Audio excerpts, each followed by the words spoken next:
In this video, we're going to be sharing with you a creative intensification build in Toronto, Ontario with urban planner Sean Galbraith.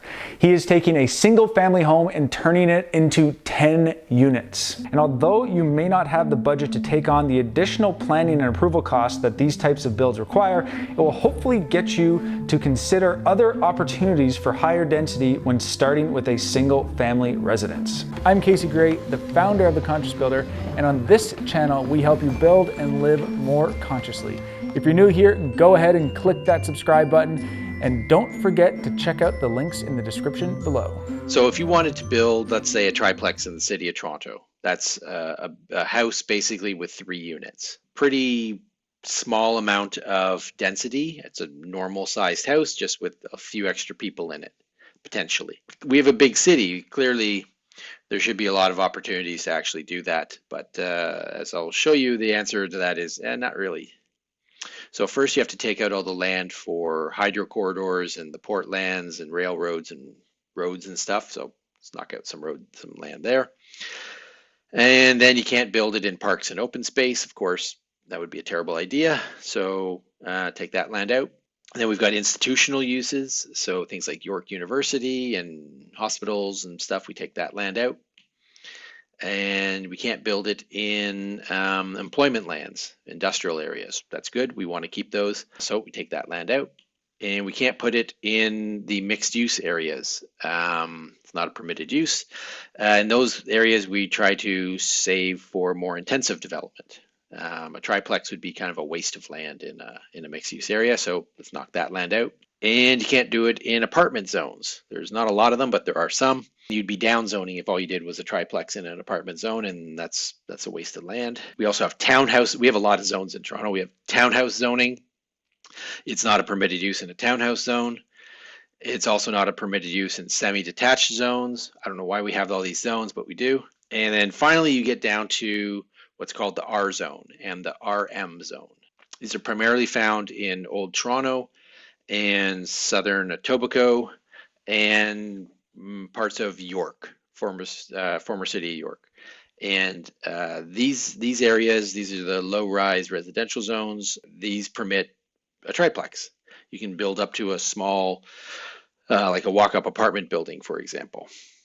But there's still a lot of the city there that doesn't have a color. That's what we call the sort of what I call the super yellow belt, or it's part of the yellow belt. It is the single detached house only zoning.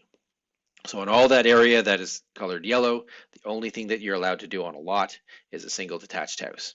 You can make it a big single detached house. You can make mansion the hell out of it very easily. But if you wanted to build a triplex, you're out of luck. That is illegal. And so let's say you're looking outside of the former city of Toronto being the sort of upside down T-shaped land in the middle with no color in it.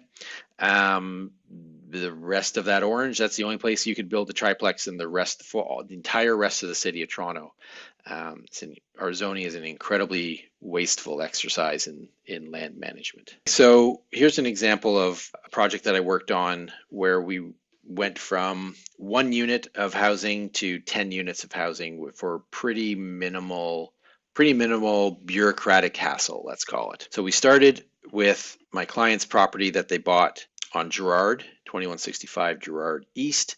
It's an old 50-foot lot, now at 17 or 15.75 meters or something like that.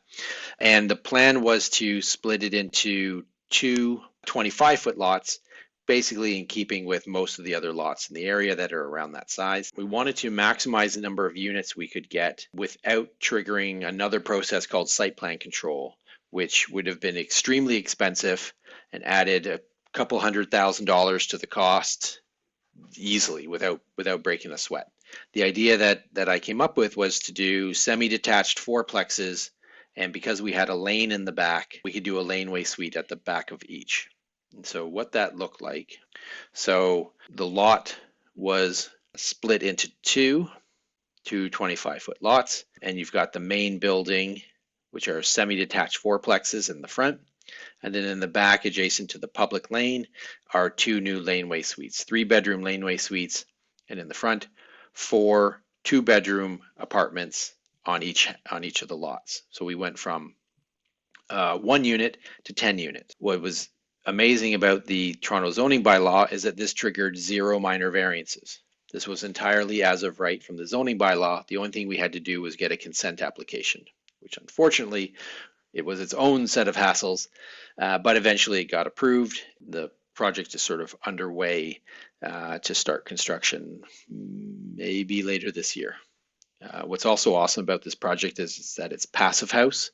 It includes down to no concrete in the entire building, including the foundation. It's carbon negative overall. It will store carbon. It's a pretty great project, and I'm pretty excited to see this thing go forward. This is about the maximum number of units that you could potentially get on a 50-foot lot without triggering a much more intensive process called site plan control. So the process, from when we submitted the application for the consent, it was probably about 6 months before we had our hearing date. This one, unfortunately, the application was refused by the Committee of Adjustment for reasons I think were kind of stupid. And so we had to go to an appeal, and that a further appeal took another 8 to 10 months. So, you're looking at about 1.5 years. It shouldn't normally take that long, but in this case it did. So what was interesting on this one was the original idea was to do a 3-unit townhouse, or split the property into 3 townhouse units, each with a laneway suite in the back. And each of the townhouses were going to be a triplex, so 3 units in each, for a total of 9 units. But unfortunately, because of the way that the site plan control bylaw is written by the City of Toronto, this would have triggered site plan control. So 9 units in a 3-unit townhouse with laneway suites equals site plan control, equals hundreds of thousands of dollars, and for probably a couple years of delay. Massive, massive costs, because there's no exemption for any sort of townhouse. As soon as you have a townhouse, site plan control. It's kind of stupid. So the idea was, the one that I came up with, was to do semi-detached 4plexes instead. We actually got 10 units, so 1 extra unit, that were better units. They're wider, they're more spacious. We've got more bedrooms overall. The project was improved significantly, and we cut out hundreds of thousands of dollars from the costs. It's kind of ridiculous that you can add a unit and lower your costs, but that's planning in Toronto sometimes. It helps to have people on the team that really know the zoning bylaw and site plan control bylaw well. Thanks for tuning in to today's video. There are other videos in this series actually, so you can check those out here. And also, if you haven't already, be sure to check out the Conscious Builder Academy. If you're a contractor looking to grow your business and bring it to the next level and build better performing homes, we have a ton of content there, including our latest course on how to sell and market passive homes and other high performance homes. You can also check out free courses like the 5 things I wish I knew before I started my business. So be sure to check out the links in the video description below. And until next time, I'm Casey Gray, and remember to live consciously.